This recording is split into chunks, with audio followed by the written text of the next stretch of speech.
Assalamualaikum class. Hope you are doing well. Yesterday we are study about the vertebrates and invertebrates. ठीक है. Today we are study about the plant kingdom. What is plant kingdom? अब plant kingdom क्या होता है, अब इसके बारे में study करेंगे. Plants grow in all shapes and sizes. Plant जो है वो grow करता है all shapes and sizes में. ठीक है. तो प्लांट किंगडम क्या होता है? All the plants on the earth, जो हमारी ज़मीन पर तमाम प्लांट पाए जाते हैं उनको मिला के क्या कहते हैं? Plant kingdom. ठीक है. और प्लांट किंगडम को 2 कैटेगरीज में डिवाइड किया गया है. First category is flowering plants and non flowering plants. ठीक है. अब इनके बारे में हम डिटेल से स्टडी करते हैं. नॉन फ्लावरिंग प्लांट्स कौन से होते हैं? नॉन फ्लावरिंग प्लांट एक्चुअली में हमारे पास वो प्लांट्स होते हैं जो कि फ्लावर्स को प्रोड्यूस नहीं कर सकते, क्योंकि उसकी आप देखें उसका टॉपिक में ही लिखा हुआ कि नॉन फ्लावरिंग, फ्लावर्स प्रोड्यूस नहीं करेंगे ये प्लांट्स. ठीक है. ना तो ये फ्लावर्स प्रोड्यूस करेंगे और ना ही और ये सम टाइम ये क्या होते हैं? सीडलेस होते हैं, मतलब इनके ऊपर सीड्स भी नहीं उगती. ठीक है. Some of them are seedless plants like algae, mosses and ferns. ये क्या होते हैं? समटाइम सीडलेस प्लांट्स होते हैं और समटाइम ये सीड वाले भी प्लांट्स होते हैं. ठीक है. सीड बेयरिंग भी होते हैं. जब ये सीडलेस प्लांट्स होंगे तो इनकी एग्जांपल क्या होगी? एल्गी, मोसिस एंड फर्न, जैसे कि इस पिक्चर में दिखाई गई हैं. ठीक है. और समटाइम इनके सीड बेयरिंग प्लांट्स होते हैं. Some of them are seed bearing plants like conifers. ये कॉनिफर हमारे पास, ये पाइन ट्री है, ये भी हमारे पास क्या है? ये सीड बेयरिंग प्लांट है. ये किस कैटेगरी में शामिल होंगे? जिम्नोस्पर्म में होंगे. ठीक है. अब आप लोगों ने एक बात को देखना है कि जिम्नोस्पर्म जो होंगे वो किस कैटेगरी में आएंगे? नॉन फ्लावरिंग प्लांट की कैटेगरी में. ठीक है. क्या होते हैं जिम्नोस्पर्म? मैं आपको बताती हूँ. But their seeds are not enclose in fruits or flower. इनके ऊपर सीड्स तो होती हैं लेकिन वो सीड जो हैं फ्रूट या फ्लावर के अंदर कवर नहीं होती. ठीक है. उनको क्या कहते हैं? जिम्नोस्पर्म. और ये किस कैटेगरी में आते हैं? ये नॉन फ्लावरिंग प्लांट की कैटेगरी में आते हैं. अब जिम्नोस्पर्म की एक और टाइप होती है जो कि होती है एंजियोस्पर्म. वो किस में आएगी? वो होगी flowering plant. First of all मैं आप लोगों को ये बताना चाहूँगी कि फ्लावरिंग प्लांट कौन से होते हैं. फ्लावरिंग प्लांट वो होते हैं जो फ्लावर प्रोड्यूस करेंगे, सीड्स भी प्रोड्यूस करेंगे. ठीक है. जैसा कि इस पिक्चर में हमें सनफ्लावर की पिक्चर दिखाई हुई है. ये सीड, ये क्या है? हमारे पास फ्लावरिंग प्लांट है. ये सीड भी प्रोड्यूस करेगा.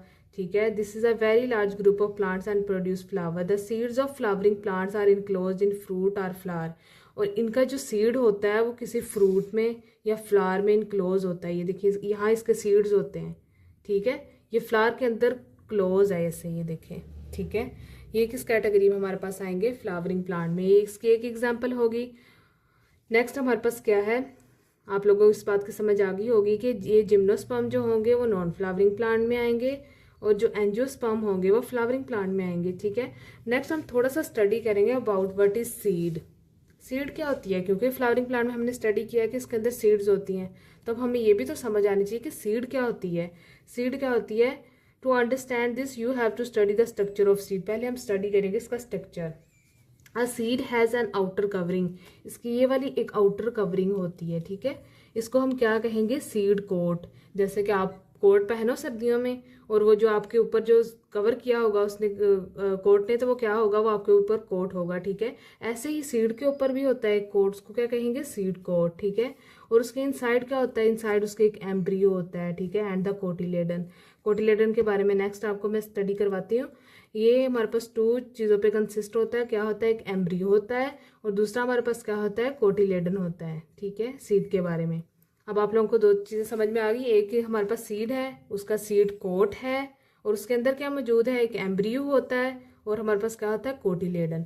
मैं अब आप लोगों को स्टडी करवाती हूँ. What is cotyledon? Monocotyledon and dicotyledon. Monocotyledon एक वो होता है flowering plants which contain 1 cotyledon. Flowering plant जो कि सिर्फ एक कोटिलेडन पे कंसिस्ट हो उसको क्या कहते हैं? मोनोकोटिलेडन. और मोनोकोट, उसको मोनोकोट भी कह सकते हैं.